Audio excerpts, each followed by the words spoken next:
How many old phones do you have just sitting in a drawer? 1, 2, more? Yeah, same. And guess what? All that e-waste adds up. Over 50 million tons a year. That's like throwing away 4,500 Eiffel Towers.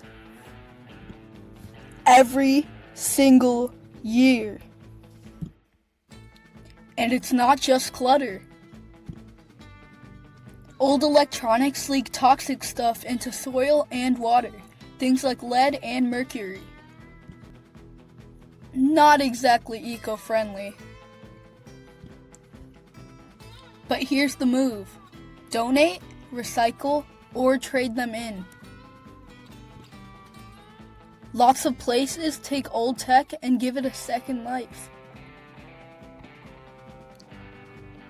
Your phone had a good run.